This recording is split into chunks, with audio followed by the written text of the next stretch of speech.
Kalau dibilang gue loyalis, dulu orang bilang gila ini orang Jokowi banget, dan tiba-tiba orang kaget 2024 SBY ada dinastinya, Megawati ada dinastinya, tapi dua-duanya nggak ada yang sampai kemudian nyalonin anaknya pada periode berikutnya jadi wapres atau jadi presiden. Pada titik itu gue pamit baik-baik karena alasan prinsip. Kan jadi pertanyaan tuh, lingkaran setan apakah ini? Ketamakan karena belum mau berhenti kenikmatan itu, atau ketakutan karena kalau sudah tidak berkuasa mereka merasakan dihabisin. Ada pola seperti itu kan.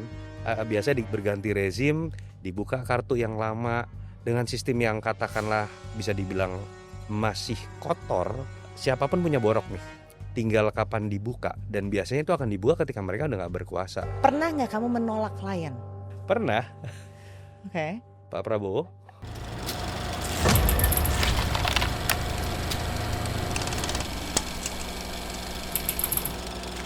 Halo Mas Toto. Thank you sudah diundang. Akhirnya datang juga setelah berkali-kali. Berkali-kali diundang, baru pas waktunya. Akhirnya mestakung. Yes. Mas Toto, siapa yang nggak tahu, tapi kalau buat yang belum tahu, aku bilangnya sih political strategist ya. Sebenarnya cocok di bahasa Inggris, walaupun di translate agak susah tuh ke bahasa Indonesia. Iya. Orang taunya Direktur Eksekutif Carta Politika. Ya. Oke. Nah, oke. Business now setelah kalah dari pemilu, dari Pilpres. Dia langsung tembak. How is business doing now? Very good. Oh really? Nggak Ya. ngaruh jadinya dong pemilu. Karena gini, sebenarnya yang menarik adalah kalau bicara mengenai pasca pemilu 2024, kalau ditanya pasti ada penurunan, yes. Tapi apakah hanya kepada yang misalnya pas Pilpres kalah? No. Karena the problem is pemilu baru 5 tahun lagi, pilkada baru 5 tahun lagi, karena dibikin serentak juga. Jadi notabene sebenarnya praktis 4 tahun dari sekarang, semua lembaga konsultan politik dan lembaga survei bisa dibilang nggak punya momen besar.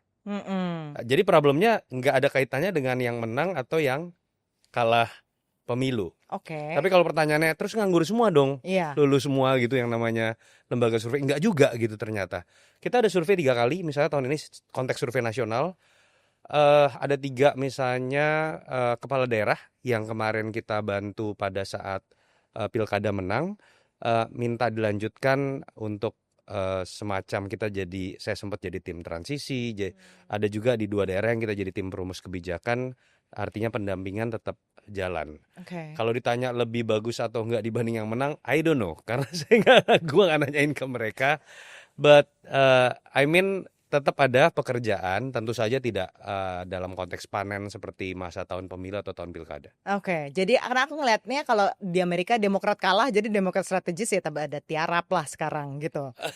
Nggak juga, karena sebenarnya kan Partai Demokrat tetap didampingi, tapi dalam konteks positioning sebagai oposan gitu kan. Iya. Dan bahwa kemudian logikanya untuk mendapatkan pekerjaan lebih mudah ketika nempel ke yang menang. Kan kita tahu tuh Kodari bukan hanya dapat kerjaan, dapat posisi sebagai KSP sekarang. Hasan Nasbi sempat jadi PCO, sekarang jadi komisaris. Efeknya mungkin lebih ke kalau yang pengen punya jabatan, dia akan lebih punya akses. Gua kebetulan nggak tertarik. Emang nggak pernah tertarik punya jabatan? Nggak, sama sekali dalam konteks masuk sistem ya. Tapi pernah ditawarin nggak selama waktu 2014 yes. Ditawarin 2015, jadi apa waktu itu? Zaman itu salah satu yang dipanggil untuk bantu di tim staf istana. Oh, jadi kayak KSP-nya gitu. Lebih ke arah kalau nggak stafnya Seskap atau Setnek. Oke. Cuma 2014 kan lo tahu gue baru mungkin waktu itu 32 tahun. So gue pikir bukan dalam konteks gak mau ya, kalau itu lebih ke arah gila di 32 tahun gue terus tertato menjadi bagian dari istana. Dan gue melihat dengan mata kepala sendiri sejarah kayak Andi Malarangeng, Daniel Sparingga, yang menurut gue itu salah satu yang boosternya cepat banget pada saat jadi pengamat politik. Dan ketika masuk dalam sistem terlalu cepat, pada titik itu juga stagnasi terjadi. Saat itu gue masih menggelora untuk kemudian nyobain macem-macem, jadi enggak lah saat itu. Bukannya aku ngeliatnya justru emang zaman pas muda-mudanya ya itu lebih bagus untuk masuk. Iya sih. Jadi bagian dari sistem. Cuma again ya, masyarakat kita tuh kan ketika melihat kita udah pernah ada dalam satu sistem, ya udah ada tato permanen istilah gua gitu ya. Jadi tetap ruang gerak akan berbeda. Problem kedua adalah ada nuansa selalu balas dendam, Den. Kalau di di Indonesia nih, lu kalau udah ikut ini lu disebut ternak Mulyono, lu petugas banteng dan lain-lain. Gua pun kan tetap udah punya cap ya. Gue dulu dukung Jokowi. Ketika gua tidak dukung Jokowi, di capnya berbeda lagi.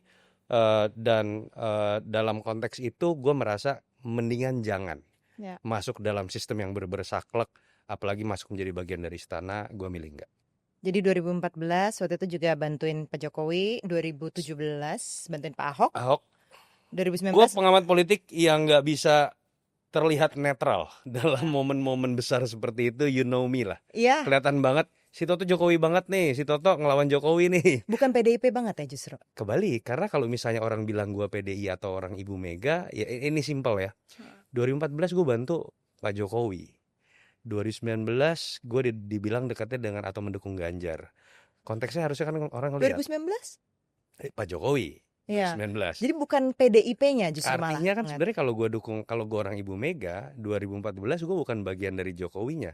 Gue dukung Ibu Mega untuk capres. Malah kalau bisa dikatakan pada saat 2014 sampai 2024, gue sering kali terlihat agak sedikit gini sama teman-teman PDI karena dianggap terlalu Jokowi banget. My point is, kenapa gue dukung Jokowi? Gue pengen banget ada orang yang gak darah biru. Ada orang yang basisnya merit, bottom up. No one, bukan ketua umum, bukan anak dan cucunya siapa. Ganjar sama. Dia bukan cucunya siapa, bukan anaknya sama. So it's about the value. Bahwa kemudian gua secara ideologis lebih memilih PDI dalam pilihan-pilihan politik. Iya. Tapi kalau ditanya misalnya, ini gue buka pertama kali gitu ya. 2009 gue memilih sebagai pemilih ya saat itu Pak SBY. Milih partai memang PDI. Karena gue punya pandangan, gue pengen ada partai yang tetap kuat banget nasionalisnya.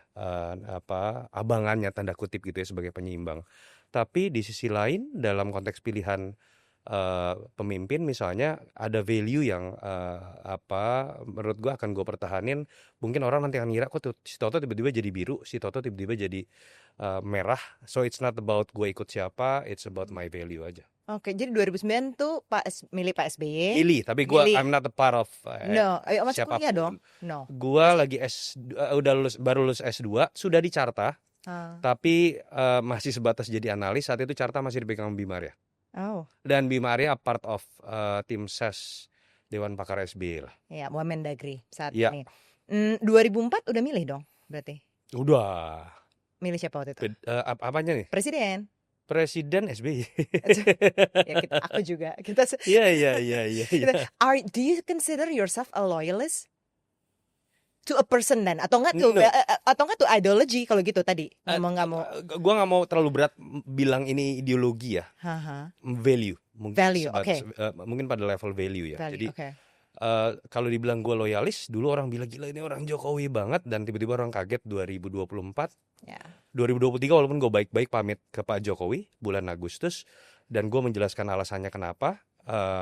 Ya artinya kan di situ bisa kelihatan. It's not about siapa yang gue ikutin, tapi value itu melekat pada orang itu atau enggak. Ya contoh konkret lah, ketika Pak Jokowi menurut gue 180 derajat melekatkan dirinya pada hal yang dulu gue tolak. Tadi kan gue sebutin, gue pengennya tuh Indonesia nggak lagi cuma jadi kafling-kaflingnya keluarga tertentu, dinasti tertentu.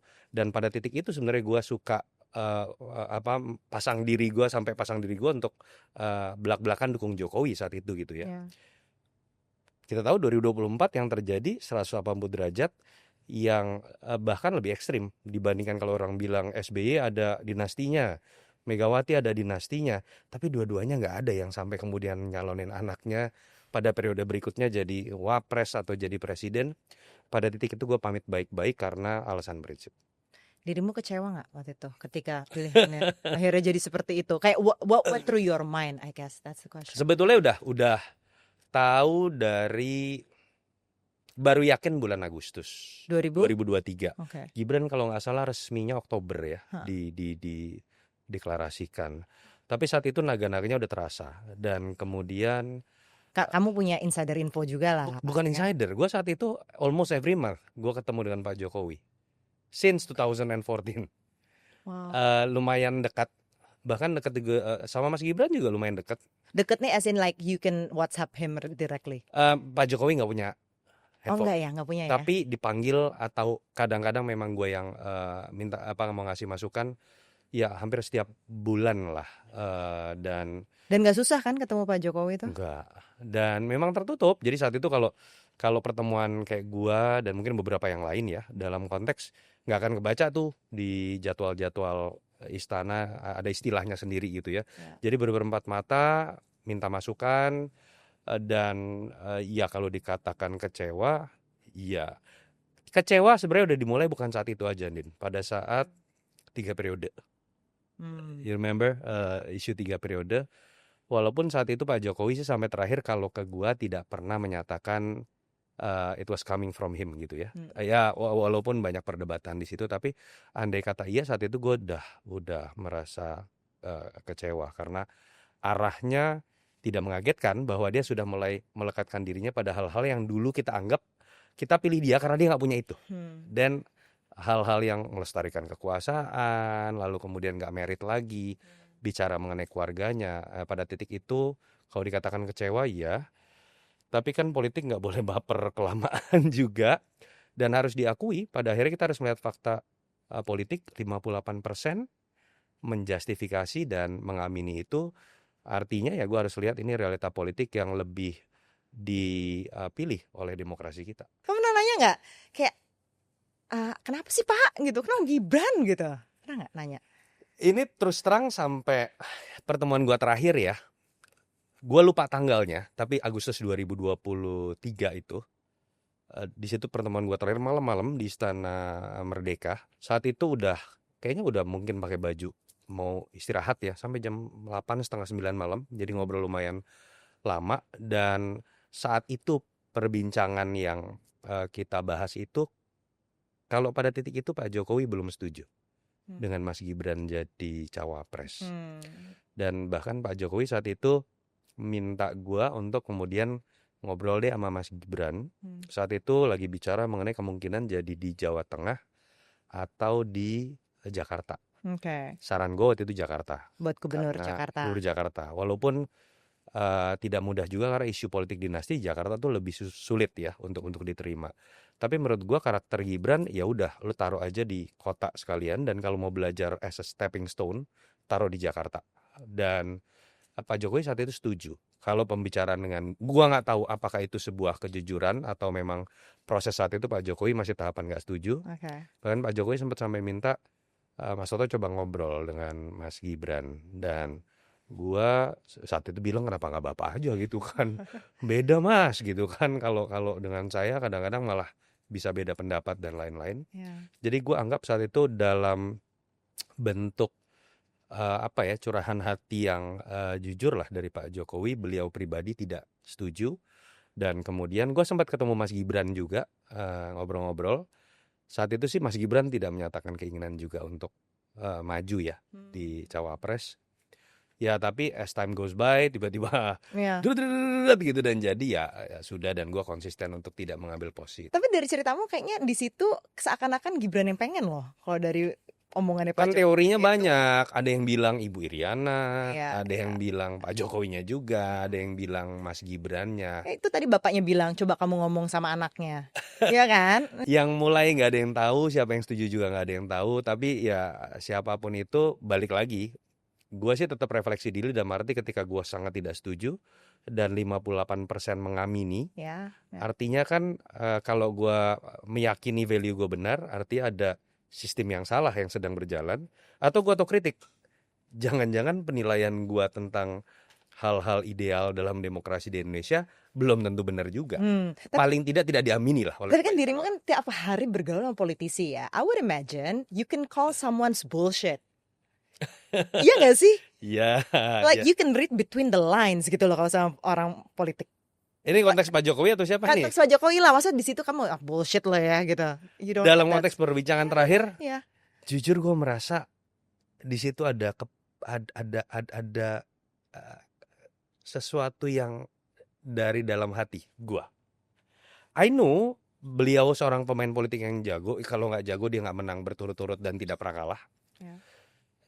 Kadang-kadang gue juga bisa tahu ya kalau lagi ngobrol ini lagi ngetes nih gitu kan. Karena ya jujur beberapa kali dan gue sudah sampai pada kesimpulan, misalnya gue merasa dekat dengan Jokowi pun, atau banyak yang bilang gue dekat dengan Jokowi, tapi rumus kepada Pak Jokowi itu adalah lu jangan kegeeran sama beliau. Karena kayak gue misalnya banyak yang bilang ini pengamat politik yang deket si Toto nih gitu ya. Tapi gue mencoba menempatkan diri, jangan-jangan Mas Burhan juga deket, jangan-jangan Hasan Nasbi juga deket, jangan-jangan Kodari juga deket. Karena orang seperti Pak Jokowi yang jagonya kan adalah menjadi listener ya. Dia pendengar yang baik, merumuskan segala sesuatu dari masukan banyak orang, tapi kemudian dia akan tampilkan dalam rumusan dia sendiri. Menurut gue orang seperti ini pasti dekat dengan banyak orang. Iya, Dan ketika posisinya seperti itu, pasti banyak yang GR juga nih. iya, benar. Dan itu yang menurut gue harus gue posisikan. Gue merasa dekat, tapi gue juga tahu, lumayan tahu lah, ini dia kayak lagi ngetes kita, dia kayaknya lagi panggung depan, panggung belakang. Tapi at that moment gue harus akui, gue merasa dia sincere. Oke. Sampai sekarang pun gue menjudge seperti itu. Oh wow. Dan kalau sekarang mau ngomongin dirimu sebagai political strategist, oke? Ketika you have a client, let's say mau running sebagai gubernur, kepala daerah maupun presiden sekalipun gitu ya. Ketika membentuk orang itu, what is your approach? Apakah Sudah jadi klien nih? udah jadi klien nih, their authentic self kah? Kata kuncinya itu. Jadi sebenarnya yang menarik, gue kebetulan S2 juga. S2 gue, tesis gue juga akhirnya major gue marketing politik, walaupun awalnya pengen finance gitu ya. Dan tesis gue memang tentang personal branding. Oke. Jadi hal yang menarik di Indonesia adalah memposisikan atau mendefinisikan political branding itu bagaimana mengikuti pasar. Berhenti pada titik itu. Padahal yang menjadi bahan bakunya kan kalimat atau kata yang tadi lu keluarin. Otentisitas. Ya. Jadi lu gali dulu diri lu, yang menarik dari diri lu. Mungkin belum tuh menarik ya. Yang berbeda dan unik dari diri lu tuh apa sih? Lu gali dulu kan. Mau sesuatu yang sifatnya inner, mau sesuatu yang sifatnya fisik, mau pada saat lu ngomong baru kelihatan bedanya, atau pada saat lu kemudian bergerak pun lu ada bedanya gitu kan. Atau jangan-jangan tentang karisma aja. Dan kemudian baru kita bentrokan. Marketnya gini.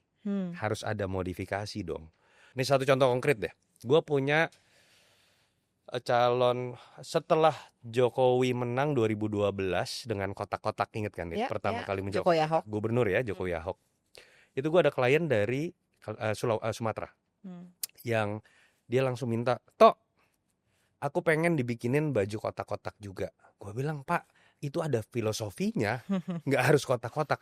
Tapi aku Golkar, aku pengen kotak-kotaknya dibikin kuning gimana gitu kan. You know what I mean? Ini cerita yang maksud gue tadi gitu. Dan kedua, aku pengen pertama aku mulai gini. Pokoknya aku bikin jadi merakyat ya. Dia incumbent lah. Aku pengen dibikin jadi merakyat. Aku pengen ganti, biasanya dia naik Land Cruiser nih. Gue nggak apa-apa kan nyebut merek kan. Nggak apa-apa. Land Cruiser biasanya. Tiba-tiba dia bilang, nanti aku pengen pakai Innova aja. Jadi ya dia bikin kursinya satu-satu lah supaya kemudian dia muat gitu ya. Jadi di Innova tetap lega, terasa Alphard paling enggak gitu ya. Gue bilang, Pak coba aja, tapi I don't think ini cocok. Dengan apa? Karakter masyarakat di situ, gue bilang. You know what happened? 2-3 minggu kemudian dia ngomong ke gue akhirnya, Tok, aku ganti Land Cruiser lagi. Kenapa Pak? Banyak yang bilang malah ini masyarakat, Pak mobilnya kok jadi jelek Pak gitu. Jadi satu tadi problem otentisitas. Yang kedua, market ini juga dengan kondisi sosiologis di Indonesia beda. Kalau kita bicara misalnya di Jawa, cocok dengan gaya Jokowi, merakyat, belusukan, egaliter. Masuk ke Sumatera, Sulawesi, no. Mereka ingin lihat pemimpin yang gagah. Termasuk dari sisi misalnya mobil lu gagah, mahal, gue ngeliatnya juga beda dengan tiba-tiba mobil lu kok jadi kayak begini, kira-kira gitulah. Tidak segereng yang awalnya gue sering lihat. So itu yang biasanya paling penting, gimana bisa maksain mereka untuk nge-explore dirinya dulu. Ya artinya kan di situ kita harus tahu kejelekan mereka, bagusnya mereka juga, keseharian mereka, dan itu nggak gampang. Dan in a way dirimu tuh jadi kayak terapisnya mereka lah aku ngelihatnya. Mau nggak, nah itu yang kalau mau nyombongin diri ya, gue merasa pada akhirnya yang mengikat seringkali bahkan hubungan bisa panjang adalah ya ketika kayak jadi mungkin istilah lu terapis itu bener ya. Jadi kenyamanan mereka ketika kemudian bisa nelpon untuk hal-hal aku ngomong apa ya, aku mau doorstop gimana ya, aku dimarahin nggak ya kalau misalnya pakai baju begini, dan hal-hal seperti itu yang gue ngerasa gini ya, penyakit dari politisi itu seringkali apalagi di level tertinggi kepala daerah, presiden, mereka sebenarnya kesepian loh Oh ya. dalam konteks bicara heart to heart, mendengar orang apa adanya. Hmm. Lu gimana mau heart to heart atau ngomong apa adanya, rata-rata orang yang datang ke kepala daerah atau presiden tuh dimulai dengan kalimat izin Pak. Hierarkinya langsung terbentuk, dan ya di situ gua ngeliat kadang-kadang mereka ini orang-orang yang sedang kesepian, dan ketika ada orang yang kemudian bisa duduk sejajar, egaliter, ngomong apa adanya, ketawa-tawa, termasuk ngejelekin dia dalam konteks positif, fungsi itu yang sebenarnya harusnya bisa dijalankan oleh seorang konsultan politik atau istilah lu political strategist tadi. To see them as a human tuh To see kali them ya. as a human. Karena itu yang kayaknya hilang ya buat orang yang punya power. Penyakit yang paling apa ya, paling menyedihkan dalam kekuasaannya sebenarnya itu. Makanya penyakit ketika mereka sudah tidak berkuasa, teman sudah hilang lama yang bisa heart to heart, para sorry ya bahasa paling ekstrim, penjilat pun yang suka ngomong izin Pak, izin Bu, hilang juga. Di situ apa yang disebut dengan mengerikannya post power syndrome kita sering banget lihat dalam sejarah di Ya, Indonesia. agree, setuju banget. Jadi kalau menurutmu dari pengalamanmu menghandle klien, selain duit tentunya yang mereka harus punya modalnya, modal apa lagi yang harus dimiliki ketika lo siap mau jadi pemimpin, ketika lo siap mau terjun jadi politisi sebenarnya, ya. Untuk menang atau Untuk untuk menang sih. dan berkuasa juga Untuk gitu berkuasa ya. lah, ya, for sure. Gua sih dalam konteks begitu udah bisa menjadi temen ya, gua selalu ngingetin tadi mengenai fenomena siap kesepian itu sering jadi pembahasan. Oh, itu udah selalu Dan siap sounding. untuk tidak berkuasa lagi. Hmm. Karena apapun sehebat-hebatnya lu, katakanlah lu bisa kepala daerah deh, lu bisa naik dari bupati menjadi gubernur, lu bisa 20 tahun tuh udah super hebat, lu berkuasa gitu ya. Dan pada titik itu, habis itu lu ngapain, lu harus pikirin. Lu menjadi manusia biasa kembali harus pikirin. Dan ada fakta loh, Din. Yang namanya orang sudah tidak berkuasa di Indonesia itu seringkali orang bilang, lu begitu udah gak berkuasa siap masuk penjara gak lu? That's true. Karena Ya. ada pola seperti itu kan. Biasa berganti rezim, dibuka kartu yang lama dengan sistem yang katakanlah bisa dibilang masih kotor. Siapapun punya borok nih, tinggal kapan dibuka, dan biasanya itu akan dibuka ketika mereka udah gak berkuasa. Nah itu siap atau enggak, paling enggak itu diskusi gua kalau terutama buat orang-orang yang baru pertama kali jadi kepala daerah. Apalagi kalau orang-orang yang sebenarnya gue lihat hidupnya udah enak, duit udah banyak, atau dari kalangan profesional, gue sering bilang, lu ngapain sih, mending lu lanjutin bisnis ini dan lain-lain, dan itu berlaku juga bukan kepala daerah yang mau masuk DPR. Gue sering banget ngomongin kayak gitu. Iya. Kalau gitu pertanyaan pertamamu apa ketika mengambil jadi klien, akhirnya setuju jadi inilah ngambil mereka jadi klien? Lu pengen jadi pejabat mau ngapain? Itu dulu pertanyaannya. Ada yang belak-belakan gue pengen kaya, ada yang belak-belakan, ada yang masih naif menggunakan bahasa gue udah selesai dengan diri gue sendiri. Tapi kan orang yang sudah selesai dengan dirinya sendiri kan artinya mereka punya tujuan lain. Andai kata benar pun gak mau nyari duit lagi, biasa mereka nyari eksistensi. Nah, dua-duanya lu nyari duit dengan nyari eksistensi, ini sama-sama punya resiko yang gue bilang tadi loh. Resiko hukum, resiko lu mencapai puncak eksistensi, dan jangan kaget roller coaster nih. Begitu lu gak berkuasa itu mengerikan. Gue sering ngomong gini, Pak atau Bu gitu ya, bahkan Pak lah, Mas, Bro gitu misalnya, kekuasaan lebih ngeri dari duit, dari apa yang gue alami. Gue ngeliat langsung,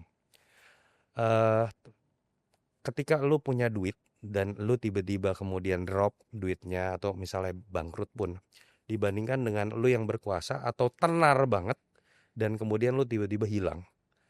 Perhatikan dalam sejarah fenomena bunuh diri itu terjadinya bukan di orang kaya yang bangkrut, tapi di orang yang tenar sekali atau berkuasa sekali dan tiba-tiba itu semuanya hilang.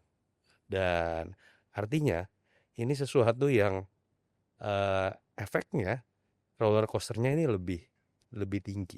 Hmm. Itu biasanya heart to heartnya masuk ke wilayah itu karena ada istilah kan, lo kalau udah masuk politik lo kecebur, Mm-mm. nggak bisa lepas lingkaran setan, bahkan tidak berhenti pada dirinya sendiri. Akhirnya kan anaknya nggak bisa, istrinya lah, ponakannya lah, kan jadi pertanyaan tuh, lingkaran setan apakah ini sampai lu sebegitu terusnya. Pilihannya kan cuma dua, ketamakan Hmm. karena belum mau berhenti kenikmatan itu, atau ketakutan karena kalau sudah tidak berkuasa atau istri atau anaknya berkuasa, mereka merasakan dihabisin. Ada nggak yang bail out setelah menjawab pertanyaan itu? Ada DPR ya, DPR, oke. ada beberapa teman-teman DPR. Kalau DPR tuh banyak yang emang tes uji coba, gue pengen jadi DPR dong gitu kan. Ya, Itu banyak yang mundur akhirnya. memang. Ya ngaconya gue akhirnya gue kehilangan klien. Ternyata masih banyak dari teman-teman yang belum subscribe konten ini. Jadi please tolong like, share, and subscribe jika kalian benar-benar suka dengan konten ini. Pernah nggak kamu menolak klien? Pernah dong. Pernah. Oke. Pak Prabowo. Oh. Aduh ini unsensor banget gue. Tahun berapa itu? Dalam konteks positif karena gue menghargai perbedaan aja ya. Oke. 2024. Bukan 2024 berarti, 2023. Oke. Berarti Bulan Februari, Maret. jadi sebelum ngomong sama Pak Jokowi di istana terakhir kali dong? Belum. Belum. Tapi gue Sebelum- lapor ke Pak Jokowi. Oke. 2 weeks after I met Pak Prabowo, gue lapor ke Pak Jokowi. Saat itu dipanggil sama Pak Prabowo bulan Februari. Hmm. Lewat waktu itu masih Kapten Teddy. Ketemuan di acara, sorry ya Mas Teddy ya, ini kan cerita sejarah doang. Ketemuan di kawinan Mas Kaisang. Hmm. Dan akhirnya ngobrol dengan Pak Prabowo di bulan Februari itu di Kemenhan. Yang gue kaget itu my first time ya, jadi bertemu dengan Pak Prabowo 4 mata ya. Tapi sebelumnya pernah ketemu Ya pernah, tapi kan kayak rame-rame lah ya. ya bukan nggak pernah ketemu 4 mata. Dan ya kan gue always against him in term of bantu Pak Jokowi. Yeah. Dan gue aktivis, tidak terlalu baik gitu ya dalam konteks hubungan gitu kan saat itu dengan Pak Prabowo. Tapi kemudian ngobrol itu terus terang gue kaget karena gue menemukan sisi lain juga sebenarnya dengan Pak Prabowo. 3.5 hours Wow. teman pertama, bahkan itu pun gue yang pamit karena hangat sekali. Dalam konteks kita bicara filsafat, setengah jam pertama kayak ngobrol bahasa Inggris, I don't know. Itu tes atau apa gitu ya. Dan Pak Prabowo memang kelihatan nyaman sebenarnya pada saat ngobrol bahasa Inggris, talking about socialism, tentang pemikiran ayahnya, tentang macam-macam, pluralism, ngobrol tentang saat itu juga Ganjar, Ya. Anies, tentang Pak Jokowi. Dan saat itu beliau minta gue bantu. Bahkan sebetulnya belakangan dia minta saya pengen kayaknya menarik dengan Ganjar ya, dalam konteks beliau jadi presiden, Ganjar jadi wakil presiden. Tapi saat itu Ganjar survei masih tinggi, jauh-jauh hari, belum yang peristiwa Piala Dunia macam-macam itu. Israel itu belum. Yes, belum. Dan ngobrol lagi, akhirnya Mas Teddy meminta gua, malamnya langsung teleponan, ketemu lagi besokannya, ya intinya diminta Pak Prabowo. Wow, back to back meeting. Ya besokan langsung ketemu lagi di salah satu daerah Bundaran HI lah pokoknya, ketemu. Dan ya memang diminta saat itu. Ya gue jujur udah bantu Mas Ganjar, bantu Mas Ganjar karena Pak Jokowi yang minta. Nah, kan mumet sendiri gitu kan, muter gitu kan akhirnya. That's why gue merasa perlu lapor ke Pak Jokowi saat itu. Dan yang terjadi ya gue akhirnya menolak dengan halus. Gue bilang kalau survei oke, Mas Teddy, dan kalau survei kan it can be anyone as a client. Yeah. Dan saat itu gue ketemu lagi dengan Pak Prabowo bulan Maret dan presentasi ke beliau, hangat lagi bulan puasa seingat gue. Dan kayaknya Mas Teddy belakangan menyadari gue sudah dalam posisi yang berbeda dan berseberangan. Ya akhirnya nggak pernah. Jadi nggak pernah verbally menolak Pak Prabowo? Enggak. Karena saat itu gue ada dalam posisi tidak bisa terbuka membantu Mas Ganjar karena ya menjaga juga posisi Pak Jokowi. Oh. Dan you're a loyalist dong kalau gitu, setia. Dalam konteks saat itu belum ada nilai yang menurut gua berbeda dengan gua. It's not about loyal to Pak Jokowi. Tapi pada saat Pak Jokowi dukung Pak Prabowo dengan menempatkan anaknya jadi wakil, kan pada titik itu ini udah bukan tentang gue ikut siapa, tapi ada Ya. nilai yang berbeda aja sih. Apa readingmu pada saat itu ketika ngobrol back to back itu dengan Pak Prabowo? As a person ya, as a human being tadi kita udah bahas. Satu, jujur gue harus ngomong dengan mitos yang gue lihat sebagai dulu aktivis dengan segala macam subjektivitas. Jadi gue aktivis itu dulu gue ikut lembaga namanya Aldera sama Unit Studi Ilmu Kemasyarakatan di Unpar. Aldera ini organisasi nasional lah, yang didirikan oleh orang namanya Pius Sri Lanang, yang ternyata menjadi bagian dari Gerindra belakangan. Tapi kita tahu sejarahnya dulu itu dia salah satu yang diculik.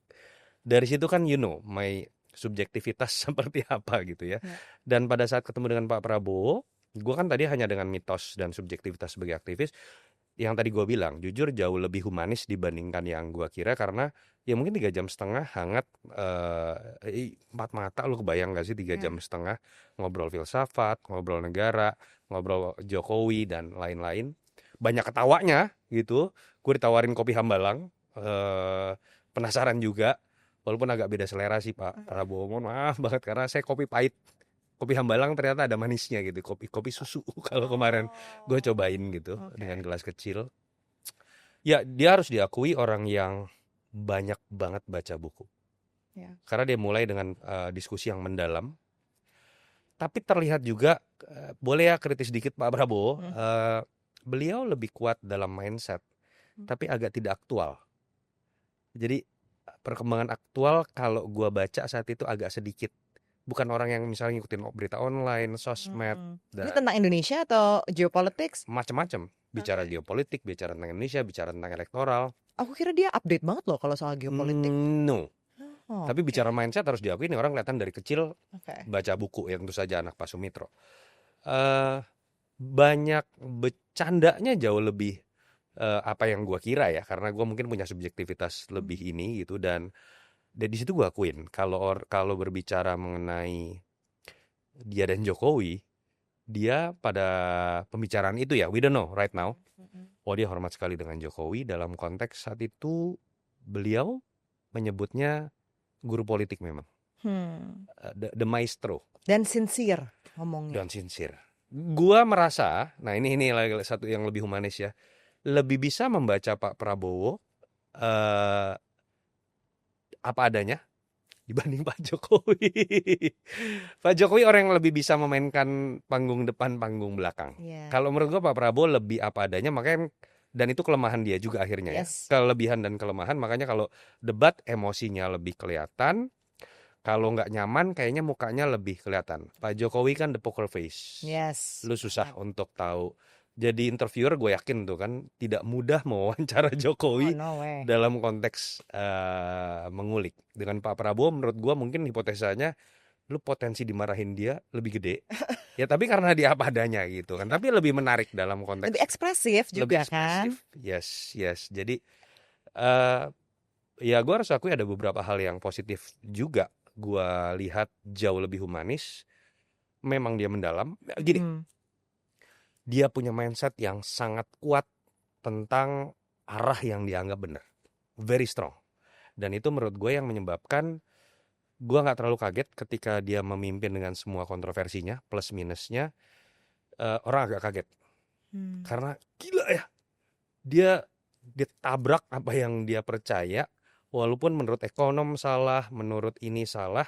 Kita bisa berdebat tentang itu. Tapi gue tidak kaget. Dan itu kelebihan dan kelemahannya. Kelebihannya dia punya visi yang akan konsisten, fokus. Kelemahannya ketika menghadapi perkembangan zaman yang agak penuh ketidakpastian, agak cenderung kelihatan kayak keras kepala. He just doesn't care about the critics gitu. Nah itu menurut gue dari gue ketemu, oke, ini kira-kira akan seperti ini. Dan gue bandingkan dengan setahun pertama, ya itu sesuatu yang udah bisa diperkirakan. Jadi knowing what you know now tentang Pak Prabowo, kalau dia jadi presiden di 2014, it will be a different Prabowo, I guess. Kayaknya lebih sisi wisdomnya gue yakin beda ya. Ya. Gue nggak yakin kita bisa ngeliat Prabowo yang joget-joget, Ya. Prabowo yang agak bisa diatur dengan gaya kampanye yang kemudian membuat orang melihat sisi lain dari dirinya, yang wise, dan mungkin itu yang menyebabkan dia baru diberikan kesempatan sama Tuhan untuk menang di masa tuanya, karena apapun sisi wise-nya udah lebih kelihatan dibandingkan kalau kita bicara 10 tahun, 15 tahun sebelum. Ya, not bad loh for somebody yang lahir di Jakarta, bintangnya Cancer, Cindo, bisa tahu presiden back to back, bisa ngobrol 3,5 jam. Not Yes, bad loh. walaupun tidak menjadi tim sesnya, Dia jadi sensasinya. Konglo-konglo pada susah loh kalau ketemu Pak Prabowo kan setelah sekarang. jadi presiden.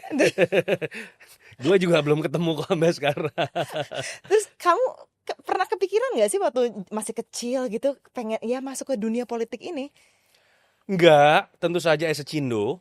Dan tapi gini, Nin, pada akhirnya karena tadi gue nggak pernah kepikiran ya. Sebelum mulai kan Ya, gue udah ngomong, ya. gue tuh anak ilmu pasti. Gue lebih suka sebenarnya dengan ilmu fisika. Gue pengen masuknya juga di salah satu kampus negeri teknik. PD masuk, ternyata tidak masuk. Akhirnya gue masuk ke jurusan yang gue cuma hura-hura sama teman-teman gue nginep di Bandung sebagai Which is anak HI Jakarta. Unpar. HI Unpar yang ternyata katanya terbaik gitu ya. Yes, di swasta best. nasional, tapi gue nggak pernah ada keinginan masuk di situ, dan kecelakaan ketika kemudian UMPTN gue nggak masuk dan akhirnya gue harus pilih tunggu tahun depan UMPTN lagi atau gue masuk ke jurusan yang gue nggak ngerti.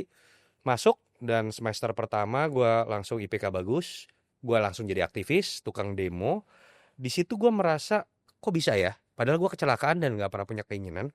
Kan nanti bukan passion harusnya ketika gue dari kecil nggak ada keinginan. Tapi ternyata menurut gue segala sesuatu ada penjelasan yang baru kita sadar belakangan kalau kita renungin. Gue itu bokap Chinese juga tentu saja gitu ya. Bokap itu dulu kuliah di Atmajaya dan ternyata dia dulu ketua dewan. Dewan ini kayak BEM. Oke. Di zaman-zamannya Heri Ahmadi 7778 kan 74 generasinya Harman Siregar, 7778 Heri Ahmadi demo gede-gedean saat itu. Bokap ketua Dewan Atmajaya Oke. yang kemudian aktif politik tapi nggak nerusin. Aktif politik di kampus. Di Oke. kampus. Majornya dulu di apa? Bokap teknik mesin. Oke. Kemudian? Teknik mesin. Lalu kemudian gue baru ingat gue itu dari kelas 1 SD disuruh baca koran Kompas. Oh sih. And Baru aku mau tanya itu. dan gue menikmati itu. Gue inget banget gue baca tuh bisa hampir semua halaman.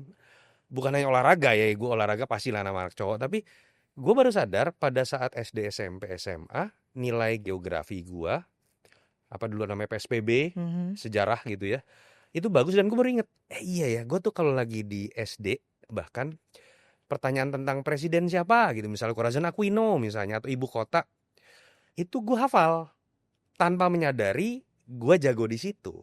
Dan gue tuh inget baru bahkan gue SMP SMA tuh gue udah bisa hafal yang namanya Prabowo tuh angkatan ya, sebagai tentara 74 gue bisa tahu, Luhut 71, Ria Mizar Rakudu 74, Pak Endra Tono Starto 71 misalnya, Pak Cepi Hakim 70. Dari mana itu taunya? Ya ngobrol sama bokap ternyata baru sadar. Oh, jadi memang ada diskusi Ada. Dan makanya, tapi itu kan lo lakukan tidak dalam konteks itu, dalam keseharian ya. Tapi ya pada akhirnya gue harus menyimpulkan rencana Tuhan itu memang misterius, ajaib, dan selalu ada penjelasan dari apa yang menempatkan lo dalam posisi akhirnya comfort zone. Dan tapi dari nyokap bokap tuh nggak ada yang ngarahin gitu, mau harus belajar apa as a Cindo again. Keluarga gue Cindo yang lumayan liberal. Oke. Karena lu suka apa, then you go for it gitu ya. Jadi mungkin karena paling nggak bonyok gue tuh masih ngerasain kuliah. Ya, dua-duanya nyokap juga. Nyokap cuma 3 semester gitu bahasa Inggris Atma. Bokap juga nggak lulus tapi udah tinggal skripsi gitu. Tapi maksud gue udah lumayan terbuka pemikirannya. Jadi dibebasin banget. Dan gue pada saat masuk politik pun kan yang gue udah masuk di gue sempet kerja di Citibank. Gue udah ada bisnis kecil gitu ya. Tapi pada saat gue ditawarin Bima Arya, mantan dosen gue, pengen buka si Carta Politika ini, gue tadinya merasa bokap gue akan bilang, dan nyokap ya, mau ngapain konsultan politik apaan gitu kan, as a Cindo normal gitu ya. Dan Lu udah di dunia finance aja dan segala macam atau bisnis. Jawaban bokap gue yang ngagetin, lu kalau lu passionnya di mana, kalau lu passionnya di situ ya ikutin aja. Faktor sukses tuh nanti faktor klik ketika lu ikutin. Dan pada titik itu gue ngerasa, oke, jawaban ini sesuatu yang kayaknya it's like a sign gitu ya. Jadi gue akhirnya pindah ke Carta. Itu gue awalnya bukan the director eksekutif. Gue kerja sama Peneliti ya berarti awal kalau masuknya. peneliti. Mungkin Andini nggak tahu, ada Burhan juga saat itu. Aku nggak tahu. Mas Burhan itu sempat di Carta for a Carta few months di. setelah lulus S2. Dudukannya sebelahan. Ya dia salah satu mentor gue juga lah, Prof Burhan ini. Heeh. Dan ada beberapa lulusan terbaik dikumpulin sama Bima saat itu. Ada yang dari ENU, ada yang dari UI, macem-macem. Bima akhirnya masuk PAN dan ikut SBY di 2009. Kita sepakat kalau lu masuk partai, you have to go. Ya. Saat itu kesepakatannya, dan gue jadi direktur riset dan akhirnya gue ada di Carta seperti itu. Tapi kalau ditanya bokap, iya, dia tidak pernah mengarahkan, tapi pada saat dia diminta persetujuan untuk sesuatu yang menurut gue 100% dia akan setuju, ternyata jawabannya seperti itu. Dan disitulah gue ngerasa oke, gue bisa all out dengan passion yang emang gue suka. Bokap nyokap masih bersama kita? Masih sehat, masih jalan-jalan, masih ngomelin gue kalau lagi berantem di TV. Oh, Itu satu-satunya yang jadi rem gue kalau gue lagi berantem di TV. Bokap biasa telepon langsung, udah ngapain sih kayak gitu, diladenin. Pernah nggak mereka khawatir tentang keselamatanmu? 2019 gue itu kan hampir jadi target pembunuhan, Din. Bukan 2017 itu ya? 2019. No, it's lebih ngeri itu 2019. Oh, tell me. 2017 emang keras. Ya. Ya you know lah, Ahok gitu kan, isunya kan agak-agak berbau sara. 2019 itu sempat ada yang, kalau lu ingat, ada konvers, ditangkap beberapa pihak karena merencanakan pembunuhan terhadap beberapa tokoh. Ada Pak BG, ada kalau nggak salah Goris Mere, ada Pak Wiranto, ada gue lupa 5 orang, jenderal-jenderal. Nyeliplah satu nama yang bukan jenderal, Yunarto Wijaya, karena mungkin gue dianggap saat itu terlalu keras berdebat dalam proses pasca pemilu.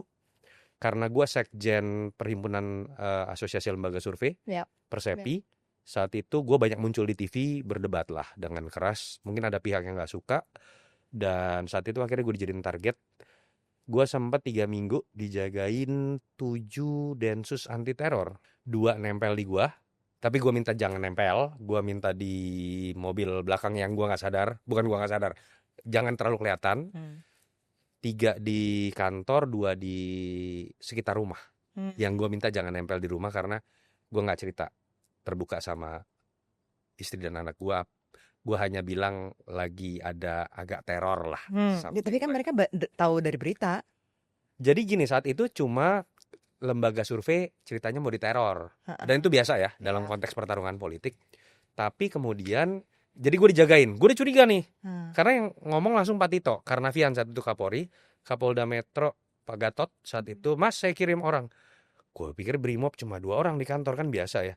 Loh ini kok densus anti teror kan? Enggak mas, pokoknya jaga-jaga, semua lembaga survei juga gini. Gue tanya lembaga lain enggak gitu ya. Tapi singkat cerita, setelah kerusuhan Bawaslu yang sempat lu mungkin ingat, akhirnya ditangkap beberapa pihak. Pak Tito telepon, bro baru aku ceritain sekarang ya, kemarin aku gak cerita biar kamu tenang hidupnya. Kenapa pak? Itu bro mau ditembak katanya. Makanya aku taruh densus anti teror. Kebetulan gue bilang, aduh bro abis ini liburan nggak? Emang pengen ke Jepang pak dari beberapa. Udah liburan, refreshing, tenang-tenang. Tapi gua baru, jadi saat itu Pak Tito cuma cerita pada saat gua ke Jepang. Dan saat itu gua ke Jepang dan Korea. Pokoknya gua kalau nggak salah dari Osaka ke Seoul. Pada saat gua mendarat di Seoul, tiba-tiba kaget, rame di WhatsApp dan segala macam. Ternyata Pak Tito bilangnya nggak akan dibuka.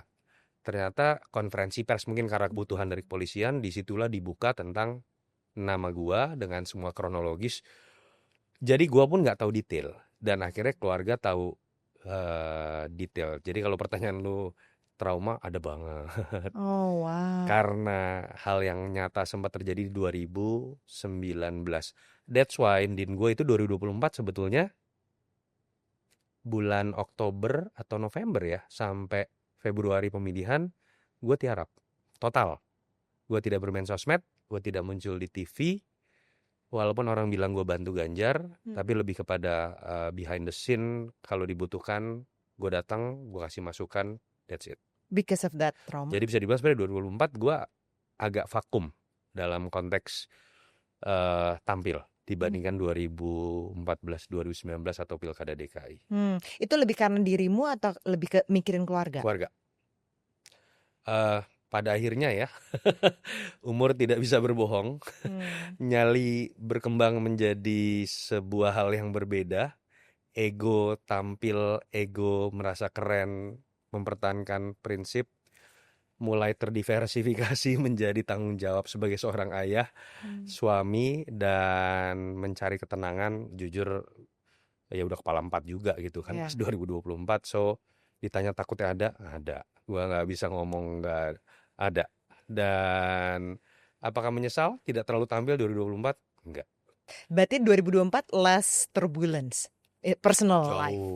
Jauh. Karena memang gue menarik diri pada akhirnya, karena gue tahu berhadapan dengan siapa juga.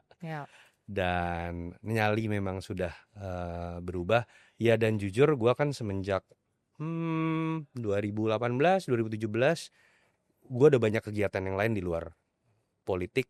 Jadi memang ada alasan juga untuk menyibukkan di tempat yang lain.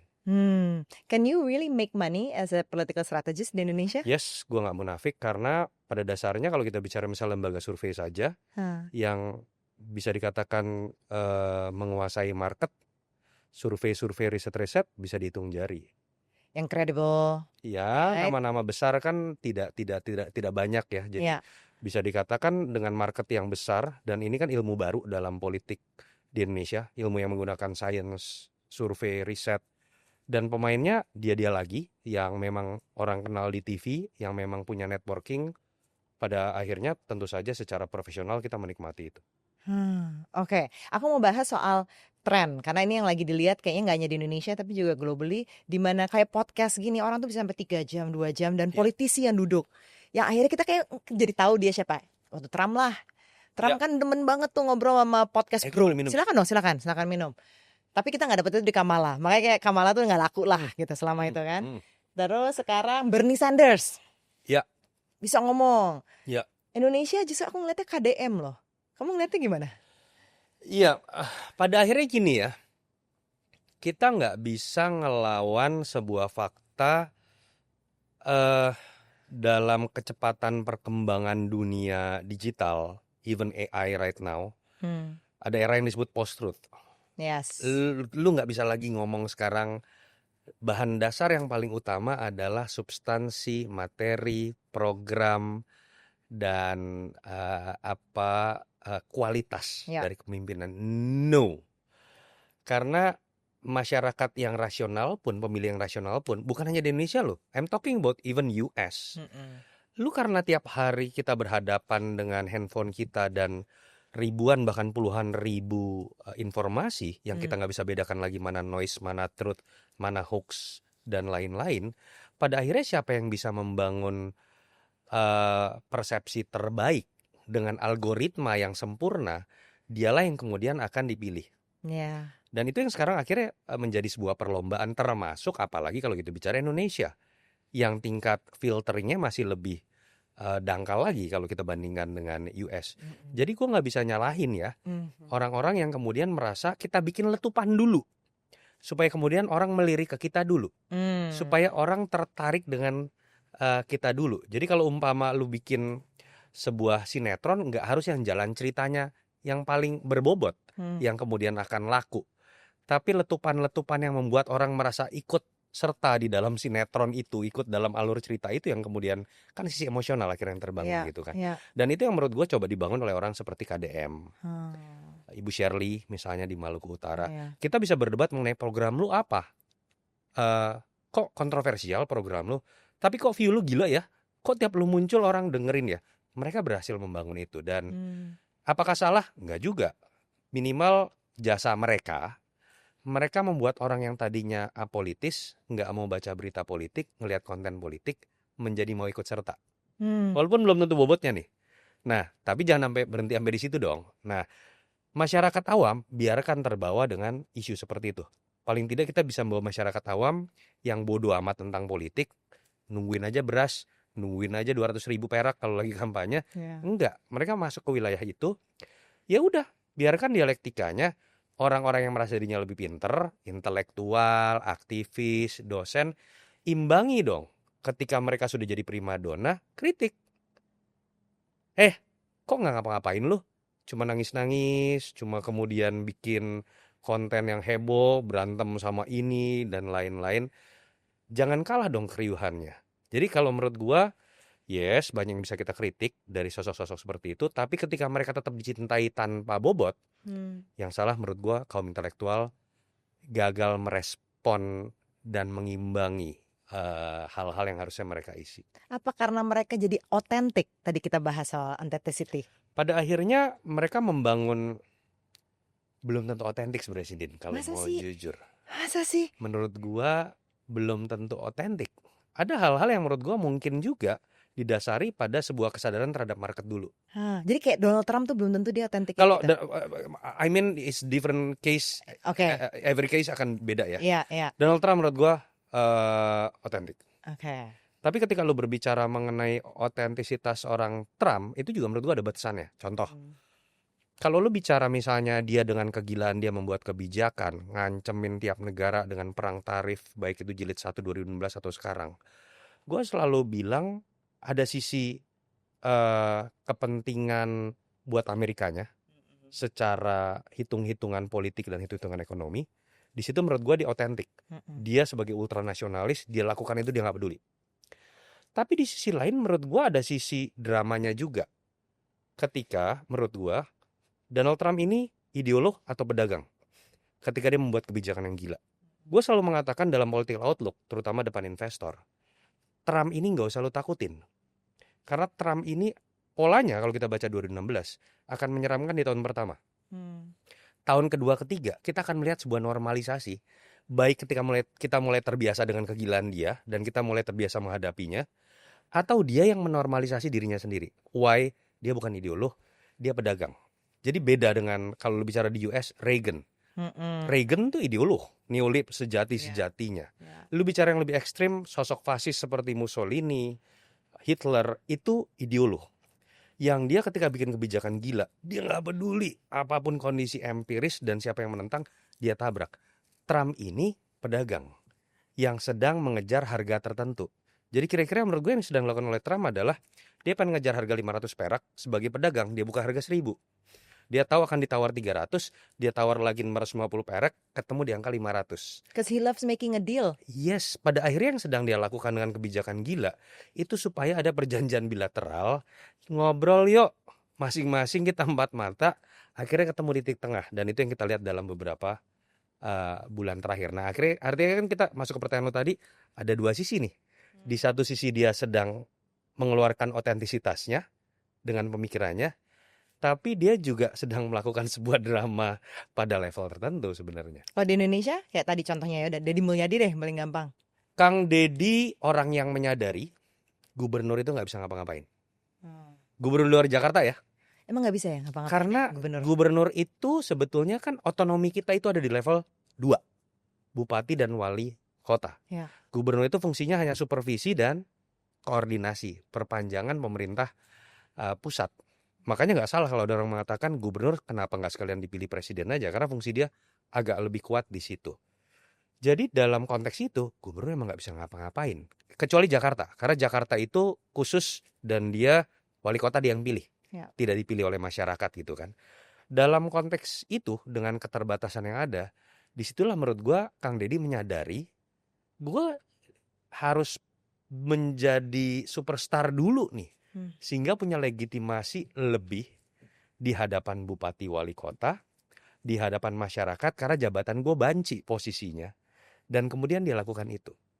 Apakah itu berhasil? Berhasil pada skala tertentu, tapi bukan nggak mungkin juga itu bisa jadi bumerang.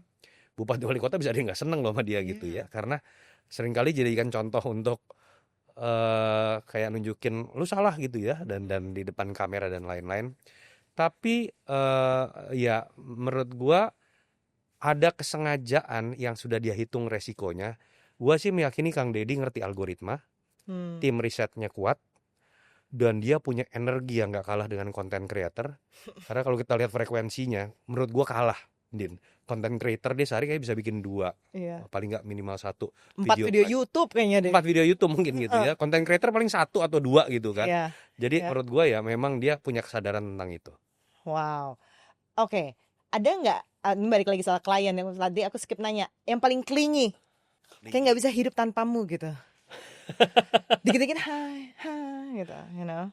Eh, ada dalam arti positif lah. Oke. Eh, gua nggak bisa sebut nama tapi seorang gubernur di Sumatera tadi. Gubernur Masih menjabat? enggak. Oke. Itu yang lumayan dekatnya sampai dekat banget telepon apa-apa. Hah. Kadang-kadang cuma ngajak ngobrol. Eh kayaknya dia yang sampai segitunya. Kalau level kepala daerah ya. Iya, iya. Kalau Pak Jokowi itu orang yang menurut gue tetap ada jarak di antara kita. Hmm. Orang bilang dia sangat egaliter, Mm-mm. gue bilang berkebalikannya. Dia egaliter, tapi dia tidak bisa terbuka sepenuhnya as a friend. Jadi dia tahu put boundaries ya kayaknya orangnya ya. Iya, gue merasa dalam titik itu, gue tentu saja tidak bisa apple to apple ya. Makanya tadi gue bilang hangat itu ada di Prabowo malah.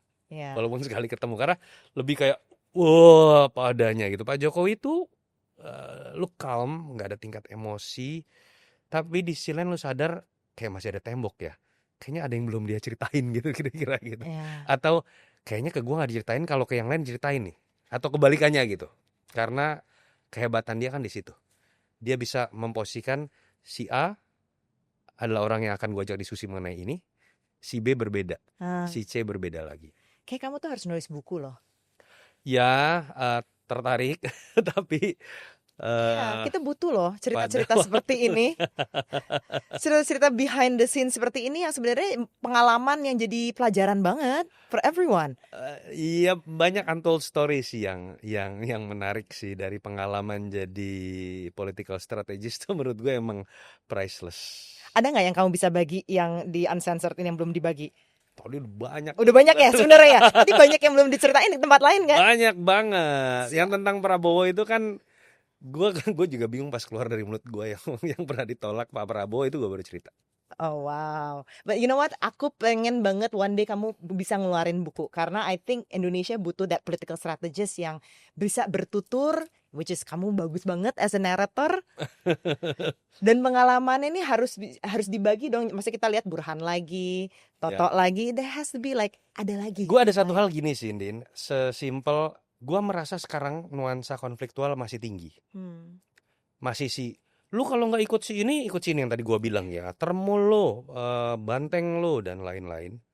Politik balas dendam, bukan di elitnya ya, tapi di bahkan di kalangan pemilih, buzzer, influencer. Pada titik itu gue merasa belum jadi waktu yang tepat. Karena akhirnya untold story itu adalah dianggap sebagai sebuah kebencian.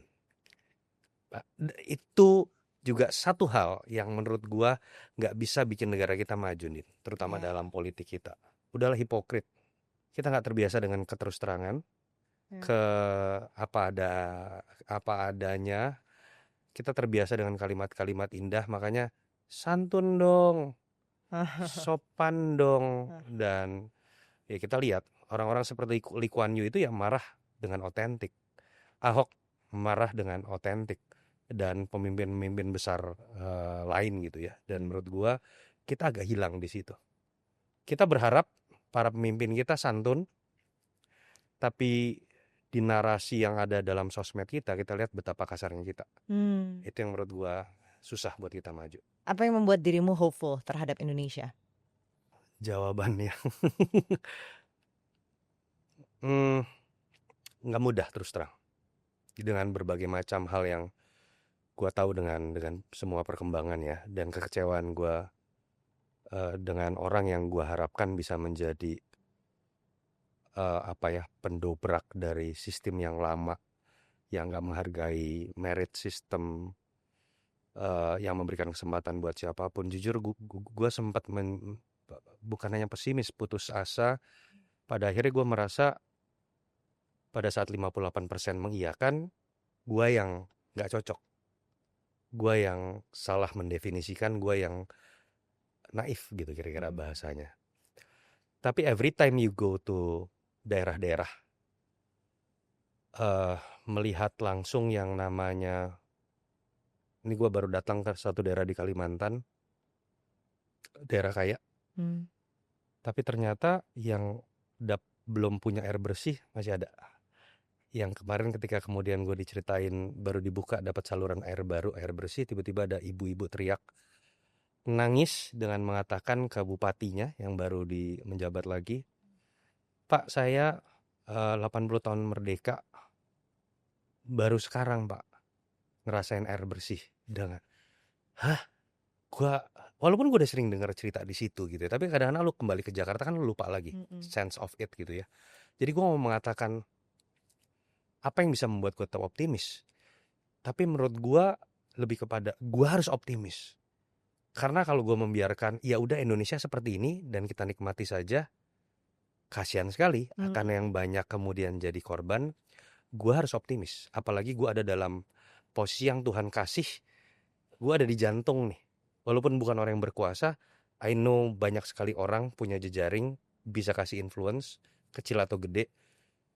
Kalau gue nggak optimis dan mencoba untuk tetap optimis, gue ikut melawan isi hati gue kira-kira gitu. I think kamu you're in very powerful position, as you know. Jadi Dulu kali. we never know what's gonna happen. Masih ada pemilu-pemilu lagi, mudah-mudahan. Dan tidak harus menjadi bagian dari yang berkuasa ternyata. Dan Give iya, influence. to Yes. give the influence, and that is the most powerful position as opposed to somebody in power. Semoga ya. So I'm very hopeful for you and for this Semoga. country. Thank you so much. Thank you. Udah habis gila nggak berasa. Oh. Thank you, Din. Stres itu comes in many form. Stres karena dia sakit. Stres karena banyak pikiran. Stres bikin meningkatkan hormon stres atau yang kita sebut sebagai kortisol. Kortisol kebanyakan efeknya apa? 1, susah tidur. Udah tidur pun badan cepet capek. Dan yang ketiga bikin banyak penyakit, jadi resikonya meningkat. You're only as strong as your mind, right? Jadi selama pikiran kamu itu bisa jadi teman terbaik kamu atau bisa jadi musuh terberat kamu. Selama kita atur pola pikir kita, atur juga badan kita, it comes in synergy.